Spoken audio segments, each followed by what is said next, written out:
यार आज मैं कराने जा रहा हूँ सिनर्जी का मॉडल टेस्ट पेपर। इसमें क्वेश्चंस सिनर्जी के मॉडल टेस्ट पेपर से ही लिए गए, कुछ क्वेश्चन उसी के बेस पे एक्स्ट्रा भी डाले हैं। स्टार्ट करते हैं यार, देखते हैं।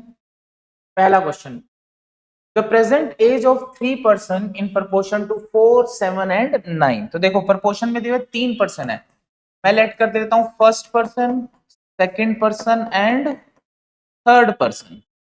क्या एज है इनकी? 4:7:9 में, यानी फर्स्ट वाले की 4x, 7x एंड 9x। फिर कहता है 8 ईयर्स अगो, मतलब 8 साल पहले। तो 8 ईयर्स अगो इनकी एज क्या हो जाएगी? 4x माइनस 8, 7x माइनस 8 और इसकी हो जाएगी 9x माइनस 8। क्या कहता है? The sum of their ages was 56, यानी इनकी सम क्या हो जाएगा? 58। ये फर्स्ट की है, ये सेकंड की है और ये वाली है थर्ड की। इन तीनों का सम यानी 4x minus 8 plus 7x plus 8 sorry minus 8, 1x minus 8 plus 9x minus 8 is equal to 56। x की वैल्यू फाइंड कर लो यहां से। 4 plus 7 11, 11 plus 9 20x minus 8 8 8 24 is equal to 56। हो जाएगा 20x is equal to 56 plus 24। ये हो गया 20x is equal to 80 and x is equal to 80/20। ये हो गया हमारे पास 4। x की वैल्यू कितनी आ रही है? 4, तो x इज इक्वल टू आ गया हमारे पास। अब यहां से अगर आप एज निकाल दो, find their present age. Present age इनकी ये है, तो फर्स्ट की एज क्या हो जाएगी? x4 निकला है, 4 इंटू 4, 4 4 जा 16, यहां से हो जाएगी 4 7 जा 28, 4 9 जा 36, यानी ऑप्शन कौन सा? 16, 28 एंड 36 आंसर आ गया हमारा। नेक्स्ट क्वेश्चन देखो, the age of a father 10 years ago. तो देखो कब की बात कर रहे हैं? 10 ईयर्स अगो की, तो मैं लिख लेता हूं 10 years ago. The age of a father 10 years ago was thrice the age of his son. तो मान लेते हैं हम सन और ये हो गया फादर। अगर सन x है तो फादर कितना होगा? 3 टाइम्स यानी कि 3x। फिर कहता है 10 ईयर्स हेंस, मतलब देखो ये तो है 10 साल पहले की बात, 10 ईयर्स अगो की बात। अगर मैं प्रेजेंट एज पर जाऊंगा, प्रेजेंट एज क्या हो जाएगी इनकी? 10 साल बढ़ जाएगा, सन हो जाएगा क्या? x प्लस 10 और फादर क्या हो जाएगा? फादर हो जाएगा 3x प्लस 10। पर यहां बात किसकी चल रही है? 10 ईयर्स हेंस, 10 साल बाद की। तो आफ्टर 10 ईयर्स क्या एज होगी? आफ्टर 10 ईयर्स, तो यहां पर क्या हो जाएगा? सन, सन हो जाएगा x प्लस 10 प्लस 10 और फादर क्या हो जाएगा? 3x प्लस 10 प्लस 10, यानी सन की एज हो गई x प्लस 20 और फादर की एज हो गई 3x प्लस 20। अब देखो अकॉर्डिंग टू क्वेश्चन क्या बोला है, मैं यहां लिख लेता हूं according to question. According to question बोला है 10 years hence father's age will be, यानी कि फादर की जो एज है 3x plus 20 will be twice of son. ये इक्वेशन बन गई। यहां से x की वैल्यू निकलेगी और पूछा क्या उसने? रेशो पूछा प्रेजेंट एज, तो पहले प्रेजेंट एज निकालनी पड़ेगी, उसके बाद रेशो। तो यहां से x की वैल्यू फाइंड कर लेते हैं हम लोग। ये हो जाएगा 3x plus 20 is equal to 2x plus 40। ये इधर आ जाएगा माइनस होके, x इज इक्वल टू ये माइनस हो जाएगा 20। x की वैल्यू आ रही है 20, तो प्रेजेंट एज क्या हो जाएगी सन की? सन हो जाएगा 20 प्लस 10 यानी कि 30 और फादर, फादर हो जाएगा 3x प्लस 10। 3 का मतलब यहाँ था 3, 20 प्लस 10 यानी कि हो गया 70। तो सन की एज आ गई है 30 और फादर की एज आ गई है 70 और पूछा क्या है? Their ratio of their present age. तो प्रेजेंट एज की रेशो क्या हो जाएगी? फादर है 70, सन है 30, तो रेशो क्या हो गई? 70:30 यानी कि 7:3। ये हमारा आंसर है। Next question, the average weight of A B and C is 45। तो एवरेज ए बी और सी, तो देखो एवरेज कैसे निकलता है, इन तीनों को ऐड करके इज इक्वल टू 45। तो यहां लिख लेता हूं, चलो मैं,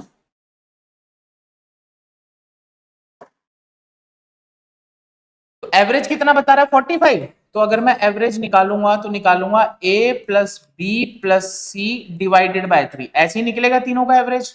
और एवरेज कितना गिवन है 45, तो 45 is equal to a plus B plus C divided by 3। Multiply करूंगा तो हो जाएगा a plus B plus C is equal to, multiply होगा 130। एक इक्वेशन मिल गई मुझे। फिर बोलता है if the average weight of A and B is 40। अब ए और बी का एवरेज है कितना है 40, तो यहाँ पे क्या हो जाएगा a plus B divided by 2। Average की जगह मैं 40 रखूंगा, a plus B upon 2 cross जाएगा तो क्या हो जाएगा a plus B is equal to 80। अब देखो a plus B plus C मिल गया 135, a प्लस बी मिल गया 80। तो यहां से c की वैल्यू आ सकती है आराम से, यहां से c की वैल्यू आ जाएगी, यहाँ पुट कर लो, सब्स्टिट्यूट करो। देखो हमें पता है क्या, a plus B plus C is equal to 135, और मैं यहाँ पुट कर लेता हूँ a प्लस बी की जगह 80, 80 plus C is equal to 135, और c की वैल्यू आ जाएगी आपके पास। फिर आगे देखो क्या लिखा हुआ है, b और c का एवरेज 43 है, यानी average of b and c क्या हो जाएगा b plus C divided by 2, 43 is equal to B plus C divided by 2, cross करोगे तो क्या हो जाएगा 86 is equal to B plus C. यहाँ सी की वैल्यू पता है आपको 55 है, तो मैं यहाँ सी की जगह क्या पुट कर सकता हूँ 55। 86 is equal to B plus 55, तो बी की वैल्यू क्या हो जाएगी 86 माइनस 55। बी की वैल्यू कितनी हो गई 31। Answer is 31। क्लियर भाई। Next question, in covering a distance of 30 kilometre Abhay takes 2 hour more than Sameer. दो लोग हैं, देखो हालांकि ये क्वेश्चन मैं थोड़ा सा समझा रहा हूं इसीलिए पूरा प्रॉपरली लिख के कर रहा हूं, रफली अगर करोगे तो बहुत जल्दी होंगे ये क्वेश्चन, बट मैं पूरा लिख करके बता रहा हूं। इन covering a distance of 30 kilometre, दो लोग हैं इसमें, एक है अभय और दूसरा कौन है समीर। तो कहता है 30 किलोमीटर का डिस्टेंस कवर कर रहे हैं, मतलब डिस्टेंस अभय भी 30 किलोमीटर कर रहा है और समीर भी डिस्टेंस जो कवर कर रहा है वो 30 किलोमीटर कर रहा है। Abhay takes 2 hour more than Sameer, मतलब अगर समीर टाइम लेता है x आवर्स, तो अभय जो टाइम ले रहा है वो कितना ले रहा है 2 घंटे ज्यादा, यानी कि x plus. If Abhay double is speed, अब देखो अभय की स्पीड मुझे पता नहीं है, तो मैं अभय की जो स्पीड है वो y ले लेता हूं। अभय की स्पीड मैंने क्या ले ली y ले ली। अब कहता है अभय इज डबल्ड हिज स्पीड, अभय क्या कर रहा है अपनी स्पीड को, अब मैं फिर से एक बार अभय का और लिख लेता हूं। अभय, अभय ने स्पीड क्या कर दी अपनी, स्पीड कर दी अभय ने अपनी डबल, यानी कि स्पीड कर दी इसने 2y। Then he would take 1 hour less than Sameer, तो समीर से 1 घंटा टाइम कम लेता है, अब टाइम क्या हो गया x माइनस 1, 1 घंटा। और डिस्टेंस तो वही है, डिस्टेंस इज इक्वल टू कितना है 30 किलोमीटर। अब देखो अभय का और अभय का यहाँ पता है, समीर का लेना देना है कुछ है नहीं, और अभय की ही स्पीड फाइंड करनी है आप, तो आपको पता है s is equal to Y यहाँ दिखाई दे रहा है, ठीक है। और यहाँ पर स्पीड, स्पीड कितनी है y, यहाँ स्पीड है 2y। अब पहले यहाँ से एक इक्वेशन बना लेते हैं, स्पीड इज इक्वल टू क्या होता है, speed is equal to distance upon time. Speed कितनी है y, डिस्टेंस कितना कवर करा है 30, टाइम कितना है x प्लस 2। अब इधर से इक्वेशन बना लेते हैं वही,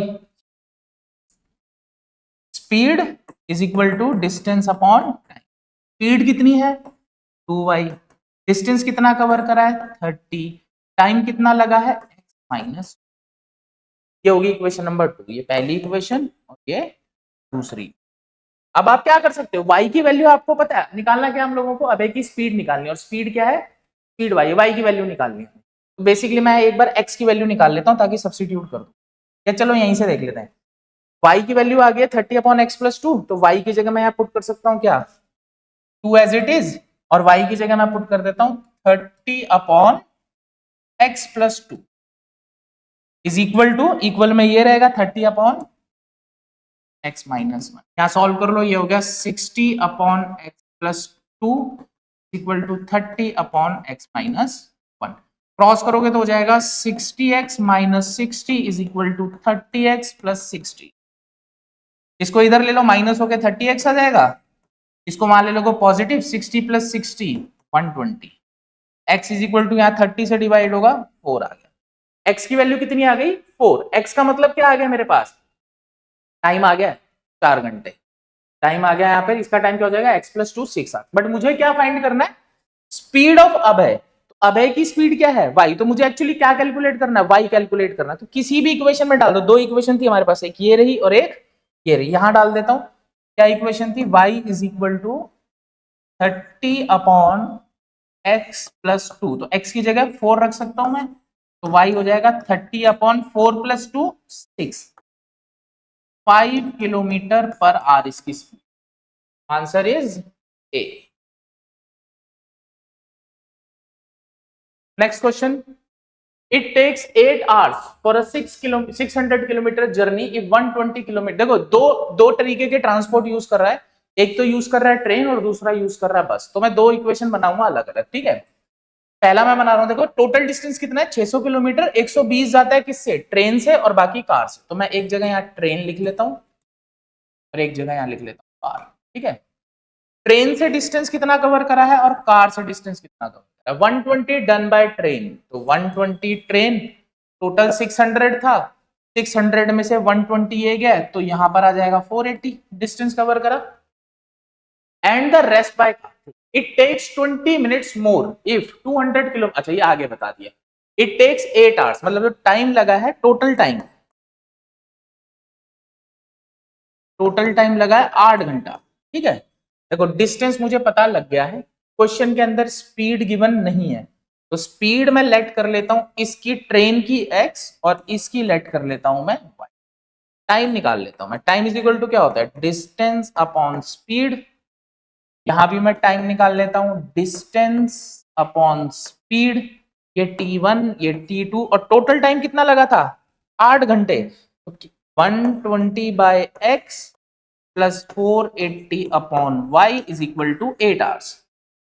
ये क्या बन गया आपकी equation number 1।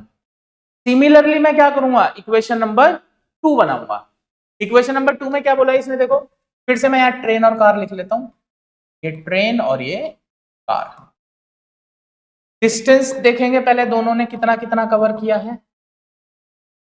It takes 20 minute more if 20 kilometre is done by train, 200 train, तो 400 डिस्टेंस कवर करेगी कार।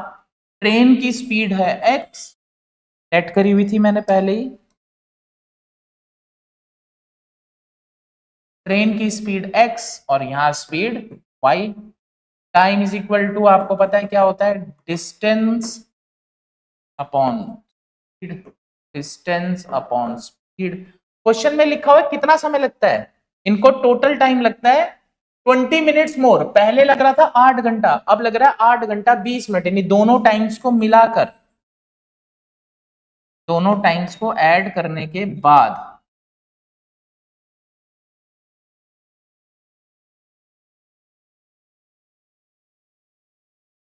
कितना लगता है, 8 hours प्लस 20 मिनट्स। तो मैं 20/60 आवर्स में कन्वर्ट कर, ठीक है। तो ये हो गया 200/x plus 400/y is equal to, हो गया हमारे पास ये बाय 25/3। ये हो गई इक्वेशन नंबर 2। अब देखो इक्वेशन नंबर 1 हमें मालूम है ये रही, ये 1 है, और ये है इक्वेशन नंबर हमारे पास 2। अब अगर आप इन दोनों को सॉल्व करते हो तो क्या आ जाएगा, दोनों की स्पीड मिल जाएगी x और y, और आपको क्या निकालना है, रेशो निकालनी है। तो अब इक्वेशन भी सॉल्व कर देता हूं मैं, चलो।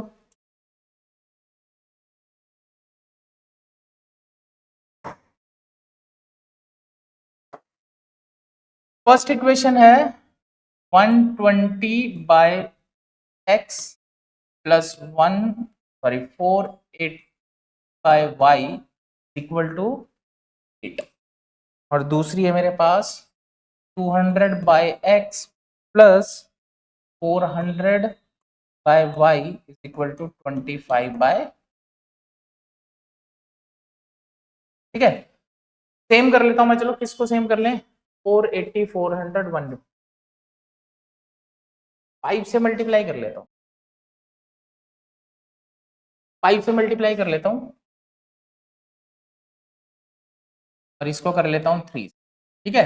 तो इसको 5 से करूंगा तो हो जाएगा 600 अपॉन एक्स प्लस 480, ये हो गया हमारा 400 divided by Y is equal to 40, और इधर हो जाएगा हमारा 600 upon X plus 1200 upon Y is equal to 25, ठीक है। तो ये देखो, ये तो कैंसिल हो जाएगा, यहां से हो जाएगा,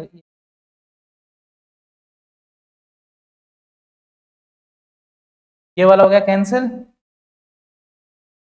ये हो गया कैंसिल, ये सब्ट्रैक्ट हो जाएगा, तो 2400 1200 ये बच जाएगा, 1200 upon Y is equal to, ये सब्ट्रैक्ट हो जाएगा, रह जाएगा क्या 15, तो y इज इक्वल टू क्या आ जाएगा 1200 divided by 15,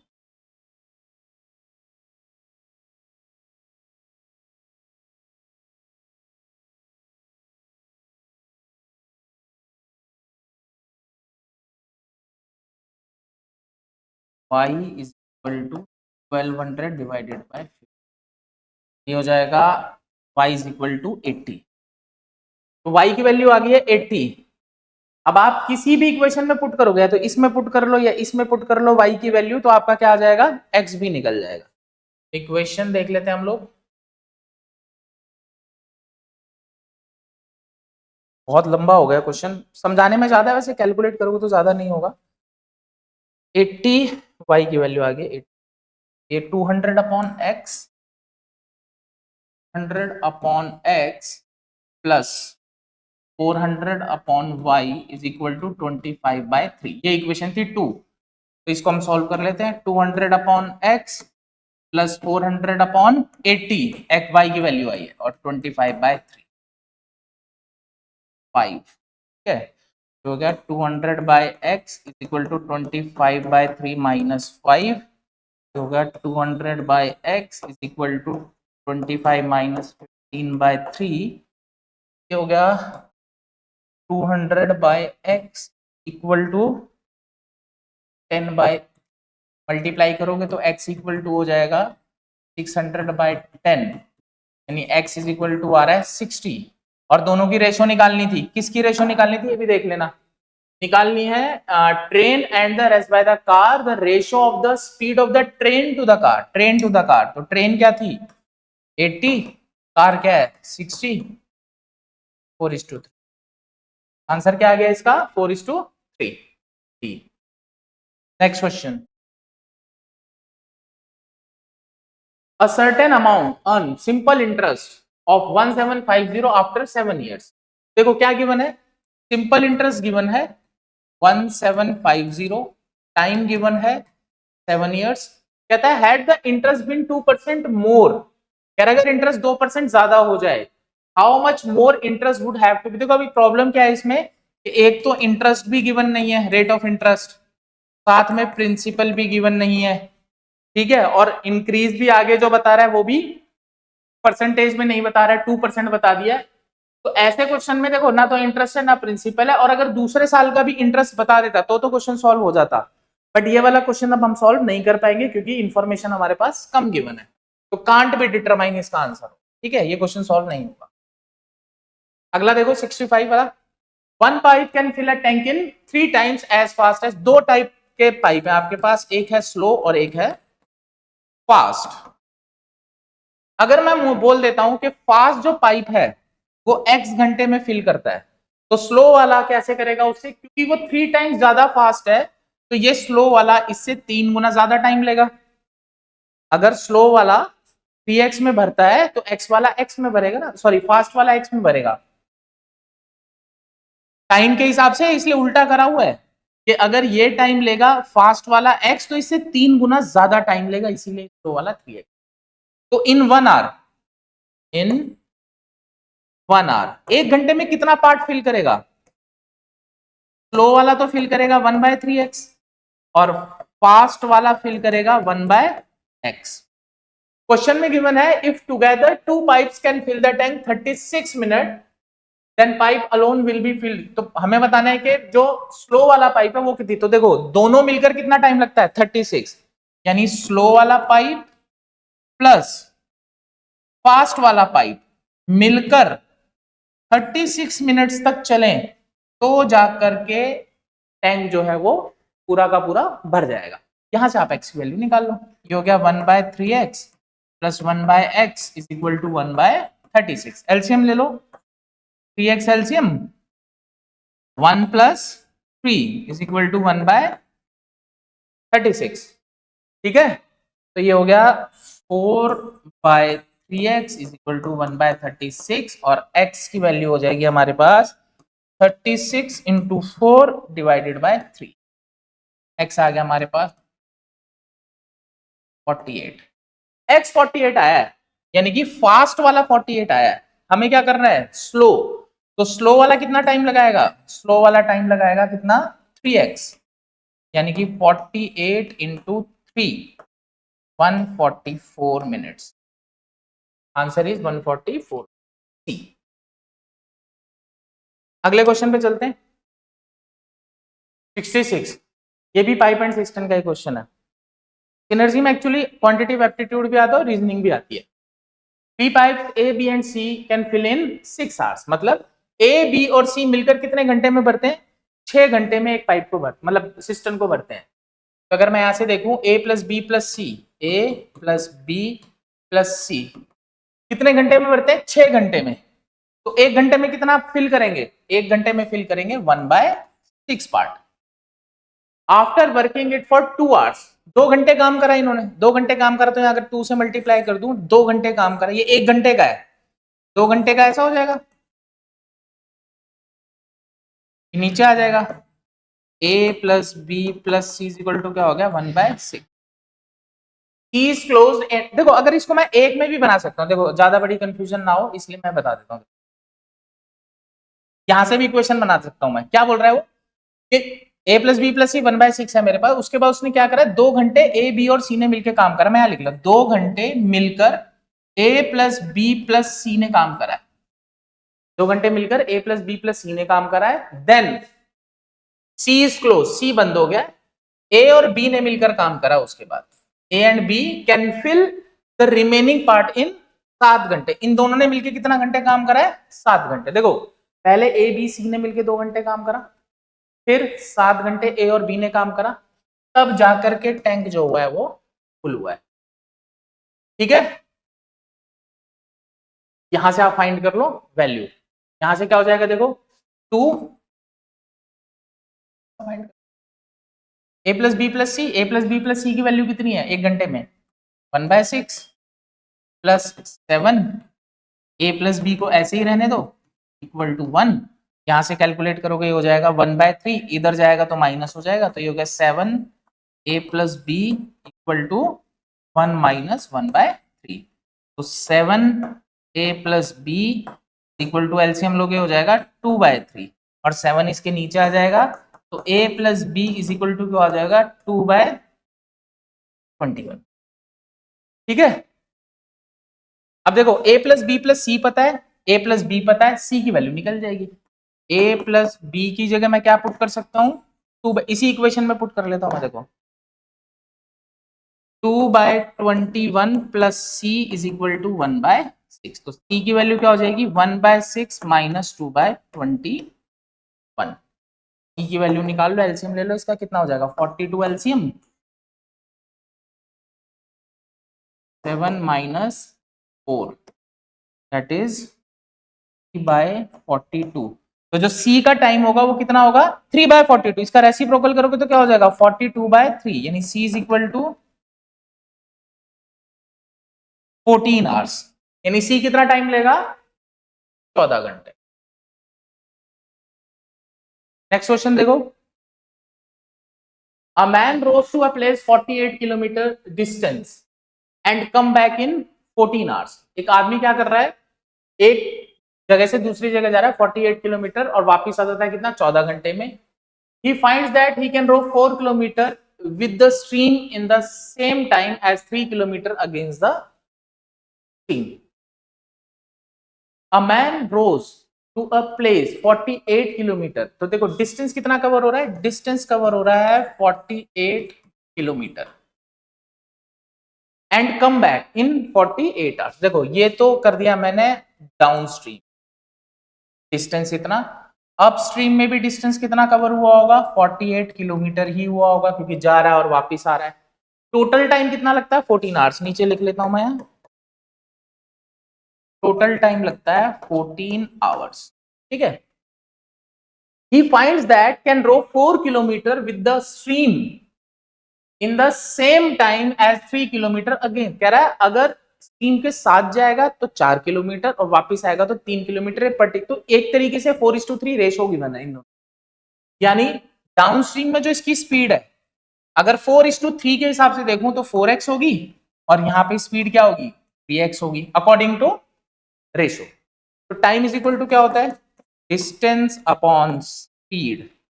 time is equal to होता है डिस्टेंस अपॉन स्पीड और उसने टोटल टाइम बताया 14 आवर्स। अकॉर्डिंग टू क्वेश्चन क्या बताया उसने, 48 upon 4x plus 48 upon 3x is equal to 14 hours. यहां से x की वैल्यू निकलेगी और रेट ऑफ स्ट्रीम निकल जाएगा। उसके बाद पूरा कर लेते हैं, चलो 12x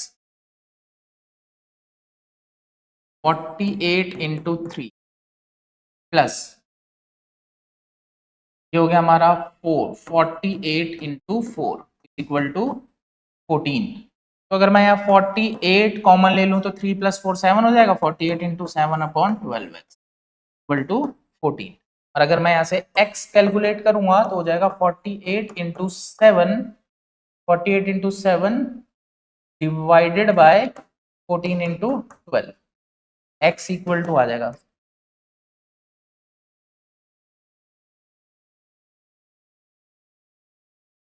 2। x की वैल्यू आ रही है 2। तो अगर मैं यह स्पीड देखूं डाउनस्ट्रीम की स्पीड, तो डाउनस्ट्रीम स्पीड यहां लिख देता हूं मैं। डाउनस्ट्रीम स्पीड क्या हो जाएगी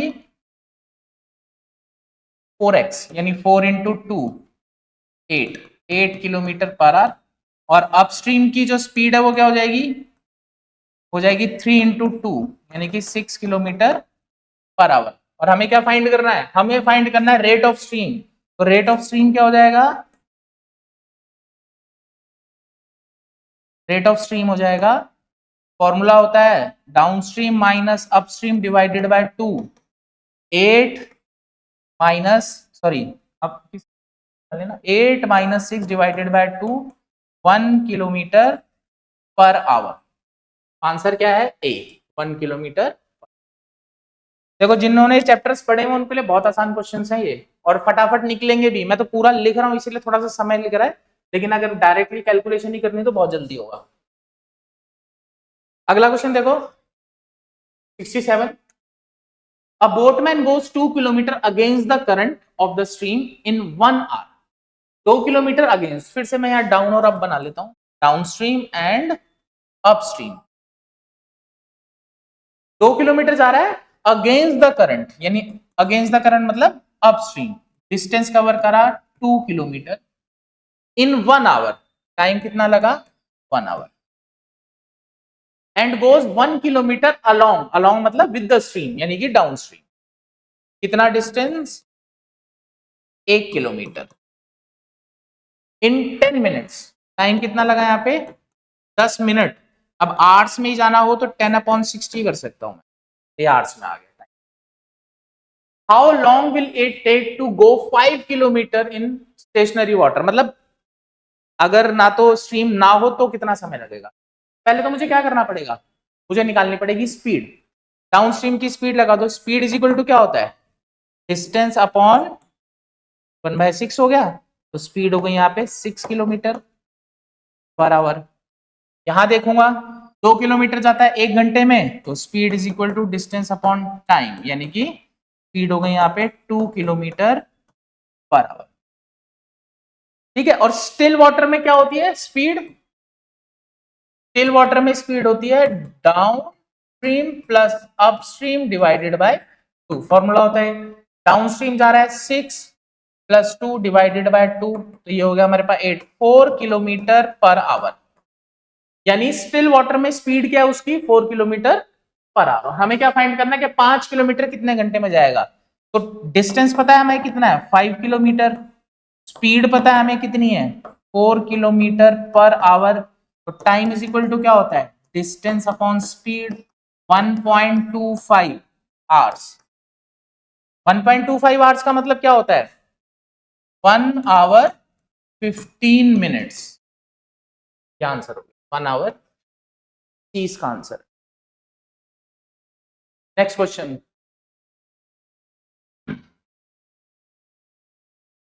ये गलत क्वेश्चन था बीच में आया।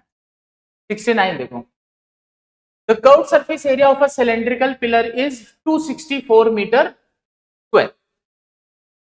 Curved surface area of cylinder given है, तो curved surface area of cylinder क्या होता है 2 pi r H.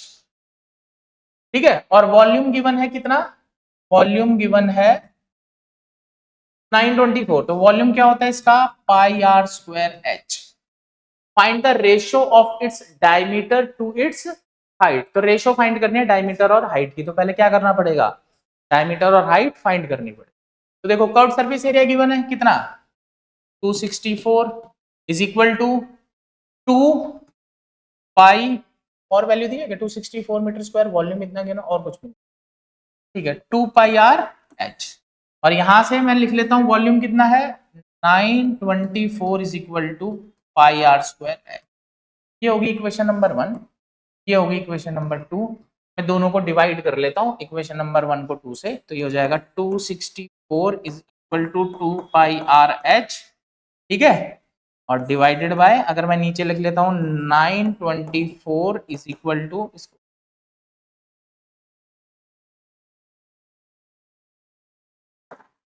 264 divided by 924, और यहाँ हो जाएगा पाई आर स्क्वायर एच। पाई से पाई कैंसिल हो गया, एच से एच कैंसिल हो गया, एक आर से ये एक आर कैंसिल। ठीक है, तो क्या रह गया 264 upon 924 equal to 2 by r. Cross multiply कर लो इसको, ये हो जाएगा 264 r is equal to 924 to 2, radius हो जाएगी 924, रेडियस हो जाएगी 924 इंटू 2 डिवाइडेड बाय 2। तो कैलकुलेट कर लो,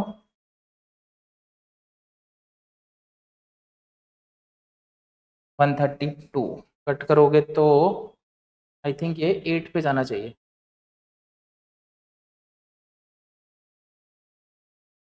7, 2 इंटू 7,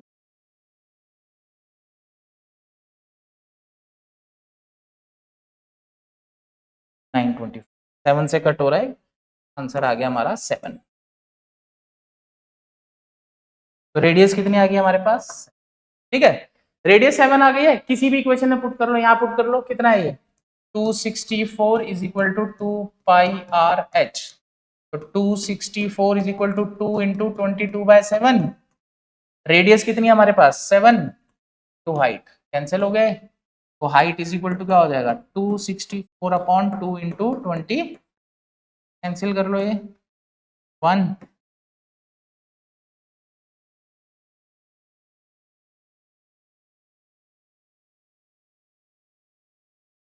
तो हाइट इज इक्वल टू आ रही है 6, और आपको क्या करना था आपको फाइंड करनी थी रेशियो किसकी डायमीटर एंड हाइट। तो रेडियस 7, तो डायमीटर कितना होगा 14, और रेशियो क्या करनी है डायमीटर और हाइट की, तो 14:6 यानी कि 7:3 answer 7:3। 671, a man purchase a cow, cost price given है, कॉस्ट प्राइस गिवन है 3000। ठीक है, कॉस्ट प्राइस गिवन है कितना 3000, और and sold it the same day for 3600, यानी कि सेलिंग प्राइस कितना है 3600, allowing the buyer a credit of 2 years, और उसको 2 साल का क्या दिया उसने क्रेडिट पर दे दिया। If the rate of interest be 100% per annum then the man has gain of, कितना गेन होगा, पहले तो यहाँ गेन निकालने से कितना हो रहा है, इसको यहाँ गेन कितना हो रहा है 600 का डिवाइडेड बाय 3000 इंटू 100, परसेंटेज आ जाएगी इसकी 30% का, इसको क्या हो गया गेन हो गया। और यहां क्या लिखा हुआ, allowing the buyer a credit of 2 years if the rate of interest is 10% per annum, 2 साल का प्रॉफिट, 2 साल का इंटरेस्ट मिल रहा है। देखो एक क्वेश्चन गड़बड़ दिख रहा है मुझे, क्योंकि इसमें इंफॉर्मेशन बताई नहीं है, यहाँ पे ऑप्शन है नहीं 0%, 5%, 7.5 और 10%। अगर मैं ये सपोज करता हूँ कि 3600 उसने क्रेडिट पर दिया है, 3600 का भी 2 साल के लिए अगर मैं प्रॉफिट निकालूंगा तो ज्यादा आएगा, प्रॉफिट बढ़ जाएगा। और सपोज अगर मैं अपने उस क्रेडिट को हटाता हूं तो भी 0% नहीं आएगा, तो भी मुझे क्या करना पड़ेगा, इंटरेस्ट किस पे कैलकुलेट करना पड़ेगा 3600 पर कैलकुलेट करना पड़ेगा। A man purchased a cow, sold the same.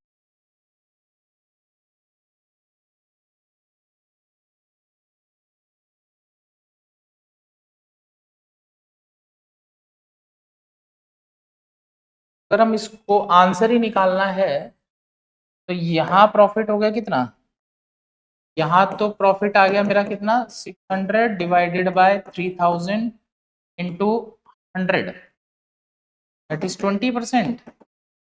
और अगर 33,000 रुपीज जो उसने अभी उसको, क्योंकि अभी तो मिलेगा नहीं, और उस पर इंटरेस्ट जो है वो मिलना था उसको कितना 10% पर एनम के हिसाब से, तो इसका भी प्रॉफिट कितना हुआ 10% पर एनम, 2 साल का होगा 20%, और यहाँ भी इसको गेन कितना हुआ 20% का, बेसिकली 0% का इसको क्या हुआ 0% का इसको प्रॉफिट या लॉस, मतलब ना प्रॉफिट होगा ना लॉस होगा, क्योंकि 20% का प्रॉफिट यहाँ कमा रहा है, 2 साल का उधार दे दिया। अगर इस पर भी इंटरेस्ट मिल रहा होता तो उतना इंटरेस्ट मिल जाता उसको जितना उससे उसको प्रॉफिट हुआ है, यानी कि 0% इसका आंसर है।